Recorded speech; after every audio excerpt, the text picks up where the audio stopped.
Hi, in this video we're going to be looking at part 3 of the IELTS speaking test. We'll be looking at 2 questions from this part of the test, and the question styles we'll be looking at are very common, and the ways we're going to be answering those questions again are really useful ways to know. We're going to be using a technique that we have used in previous videos on part 3 of the IELTS speaking test. Now, you probably would have noticed that the topic that we've chosen for these 2 questions is the topic of famous people. So, it's a topic that was used in the practice tests in one of the Cambridge books. And you'll see these 2 specific questions in those books. But what we'll be doing, if I show you the questions first and I'll explain kind of what they mean and what they're asking, and then we'll look at 2 sample answers. Sample answer for each of those questions, and they'll be following a certain technique that I can explain as well. But of course, these sample answers will be showing a really high level of English, right? These types of answers, the types of answers that a Band 9 level student would give. They're very clear, and they're using things that, well, I'll show you why they're achieving this really high score later in the video. But let's look at those 2 questions first. Let's have a look and see what they're asking you. So the first question here is, what kinds of people are most famous in your country today? So of course, this question is about the present, right? We've got the word today there. And what kinds of people are most famous, right? You've got to think about the kinds of people who are famous, these groups of people who tend to be quite famous. And then, of course, well, you've got to give those kinds of people, say what they are, explain a bit, and maybe give some kind of an example. And of course, we're going to be following that kind of structure in our sample answer, but giving a nice clear answer on those kinds of people, who they are. So that's the first question. Pretty clear, nothing too complex so far. If we look at the second question, you can see here, it's a slightly different style of question here, right? It's a why question. Why are there so many stories about famous people in the news? So still the topic of famous people, but of course here it's a why question, so it's asking reasons for something that is already true. Of course, famous people are always in the news, right? And the most famous people, they're in the news probably most often. Now, why? Why is this the case? Of course, you have to give reasons. You have to explain why. And then, of course, maybe if you can even give some examples. This is always a good thing to do. And it's this kind of structure we're going to use when we answer these 2 questions today. Now, we're going to follow this simple structure of giving a direct answer. So using the question in your answer, following it exactly, showing that you understand exactly what the question is asking you to do. But in order to do that, you will have to copy things from the question. So that's the direct answer. You answer it straight away, giving the basic information. Then there's the second step in this structure. The second step is to explain that. Don't wait for the examiner to ask you why. Well, he will probably if you don't explain why. But do that first before they ask you. So give an explanation of why you have that opinion, why you chose that reason, and then you explain it. Now, of course, if you have a lot of skill in using English, this can be quite simple. It doesn't have to be that complex. If you have the ability, you might be able to do this in 1 sentence, go through that step. It's not really about the length. It's not really about kind of using 1 sentence for each, but if you can, that would be ideal. Using a 1 sentence answer for that direct answer for your first step, using a 1 sentence explanation for your explanation step, if you can. But of course, some people will struggle to do that. You might have to take a bit longer, but as long as you go through that step, you're answering the question quite well. And then of course, you could stop there, but it's always a good idea, like I said before, to add some kind of example. So some kind of example that supports what you were saying in your explanation, support your main idea of your direct answer. So we've got that third step in our answer that makes it extra clear, easy to understand, and show that you really understand the question as well. So we go through those 3 steps. And again, the third step, we could do it with 1 sentence. It might take a bit more. Maybe you feel like you need 2. But again, we don't want the answer to be too long. We want to keep it as concise as we can. And really that depends on your ability to go through those steps. Comes with practice. The more you practice, the easier it gets to use these 3 steps. It's quite a natural way to answer an opinion question. So I'll tell you what we'll do now is go back to that first question and look at an answer that follows these 3 steps in the minimum of 3 sentences. But let's have a look and see how we do that. So the question was, what kinds of people are most famous in your country today? In the UK, the most famous kinds of people are probably singers and maybe football players. The public seem to be drawn to these kinds of people, probably because the things they do interest them. For example, everyone in the UK and even around the world knows who Ed Sheeran is. And football players like Harry Kane are known by the vast majority of people in my country. So there we go. We'll stop there for now. I mean, that was the first question and the answer to the first question, split into 3 separate steps and 3 clear sentences there, right? We didn't need to go into any more detail than that to explain our idea. You can see this first sentence that I used there in the answer kind of directly answers that question. Of course, it was in my country. The question was about that. So I begin with this. I'm sort of paraphrasing a bit, right? Because we're not copying the exact order of the question, but you don't have to worry about that too much. If you feel like you have to copy it directly, then that's okay. You're giving a direct answer. So here we start in the UK, well, in my country. The most famous kinds of people.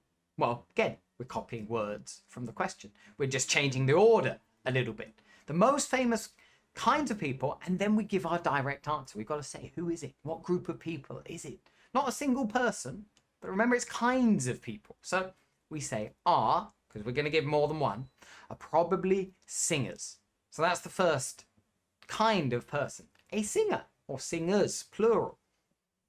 We're showing we're not 100% sure. We're not an expert on the topic, so we're using the word probably. And these are kinds of words that are good to use sometimes when we're giving an opinion and we're not 100% sure. But we give the second option as well. And maybe. Football players. So, of course, maybe again there we're showing because we're not 100% sure, but you know, you'll see them a lot in the newspapers and being discussed in gossip columns. So yes, and maybe football players. So we got that nice direct answer at the top there. Of course, it's not enough. We need to explain it. So of course we have this second sentence here. And this is explaining why. The public seem to be drawn to these kinds of people. Now, of course, this word draw here, to be drawn, actually using passive voice here. So the grammar's getting a bit more complex, but the meaning, of course, is to be interested or attracted to these types of people, right? We want to see them. Okay, well, that's maybe explaining a bit why these people are famous, because we are attracted to them. We're drawn to these kinds of people, and we explain a bit more, probably because the things they do interest them. Well, they there are, of course, the celebrities, the famous people, and interest them, well, those are the public, the people. Kind of confusing use of pronouns there, but quite kind of shows a kind of advanced level of English and the way we're using it and understanding how we're using pronouns to refer to other nouns. So we've explained why in a very simple way. Doesn't need to be more complex than that. This is not an essay writing task. It's just a simple speaking question that they're going to ask you. But we probably haven't done quite enough yet. We can kind of show a bit more, give some specific examples of these people who are famous, right? Maybe an example of a singer and an example of a football player. And that's what we've done. You can see in that third sentence there, we start with for example to show straight away. I'm giving an example. Not good to overuse, but of course you can use it once or twice to give examples. For example, everyone in the UK, so again, we're focusing on my country, but also, and even around the world, right? All over the world, knows who Ed Sheeran is. So of course, right? We've got this kind of specific example of someone who is the most famous probably in my country, this specific person. But we haven't ended there. We need one example of a football player. And football players like Harry Kane. So again, the example, I'm giving an example here of a specific person, are known by the vast majority of people, which means most people, 99.9% of people in my country know who this person is. Maybe not as well known around the world, but they're still the most famous in my country. And we've explained it. We've given the specific examples. So this, you can see this is just a great way to give a nice clear answer. Go through these 3 steps, then stop. Okay, and it's a structure you can use for all types of questions in part 3 of the IELTS speaking test. Now, there are other structures, of course, that you can use, but this is a good one to get used to, good one to practice. You'll see here, for the second question, the answer follows the same kind of structure. Let's have a look at that second question again. Why are there so many stories about famous people in the news? I'm really not sure why there are always articles in the news showing what often seems to be frivolous information about celebrities. I guess they're just meeting the public demand. Maybe people feel like they're getting some gossip about things the celebrities don't want them to know. In the UK, there are some newspapers that focus half of their stories on these types of stories, and they are sold in their thousands. So there we go. So you can see there again, we're going through these 3 steps, 3 simple steps. We're giving a direct answer to begin with, here in the first sentence.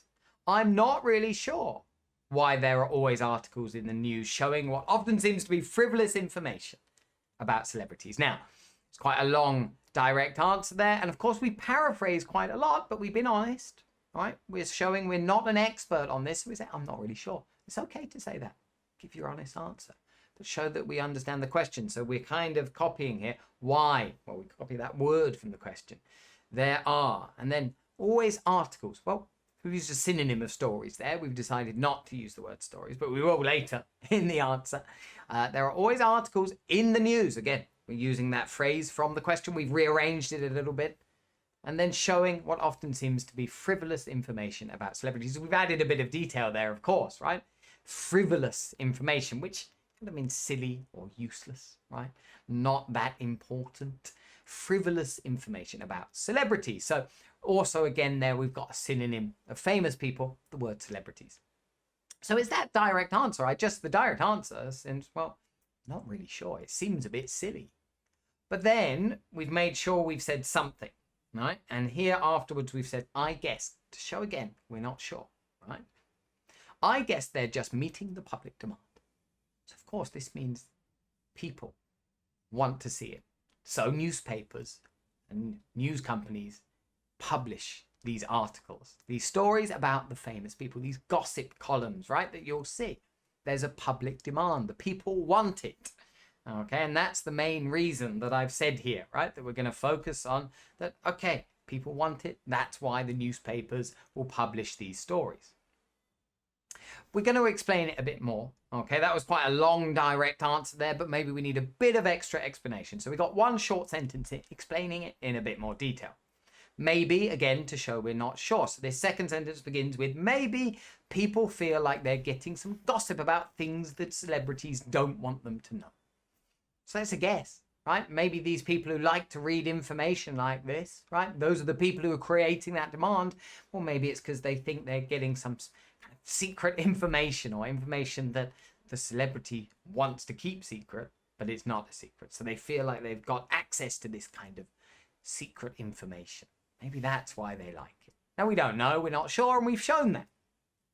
And in the third sentence, again, we're giving this kind of example.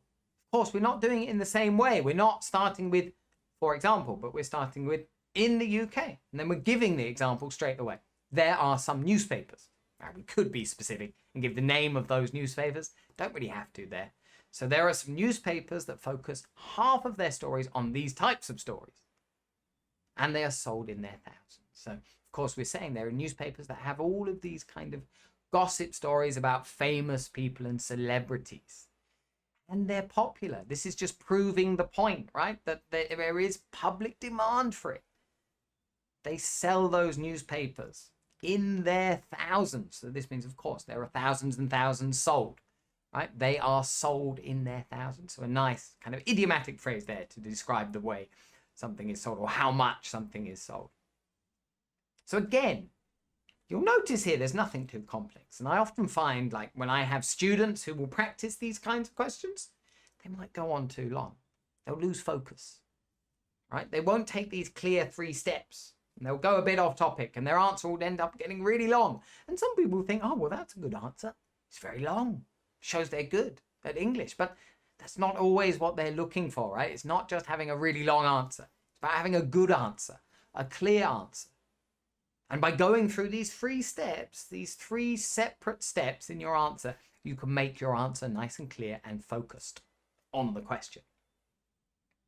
There are other structures that you can use, but this is a good one to practice. So why not take these questions and try answering them yourselves out loud or writing your answers down?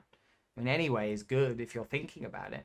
And again, maybe you could think about changing the topic from famous people to a different topic, but using those question styles and answering with them with those 3 steps we talked about.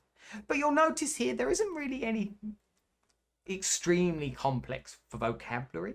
Right, there's definitely some idiomatic language there that native speakers would naturally use and maybe would be unfamiliar to non-native speakers. But there's nothing there that makes you think, oh gosh, that's a complicated word, right? I mean, this is the thing. A lot of students get confused and they think that maybe you have to use academic language in this academic IELTS speaking test, but not so much really. They're looking for natural spoken English, the way native speakers will use English in everyday conversation. That's what they're looking for. Okay, and that's what will get you these really high scores in the IELTS speaking test. Nice, clear, concise answers that use vocabulary well, naturally, and include some kind of idiomatic language as well. But there we go. Those are 2 nice sample answers that follow this clear structure on the topic of famous people. And I hope it was useful to you. And I hope you can use it to kind of help you with your own answers in part 3 of the test and maybe give you an idea of how to focus on structure when you're answering any of these questions. Now, if you did find it useful, then don't remember, or do remember rather, not don't remember, do remember to click the like button if you did enjoy it. And of course, if you don't want to miss out on similar videos on kind of similar things in the future, then remember to click the subscribe button. And also do remember that this video, I made it because there was a request by a student in the comments to look at some more part 3 questions. So if you do have some questions about the IELTS test, some things you want to see, things you don't want to see, then do let me know in the comments because I will read them and I will try to reply. And if it's a request on a type of video, I'll do my best to get something done on that topic. So there we go. That's it. I'll see you again in the next video.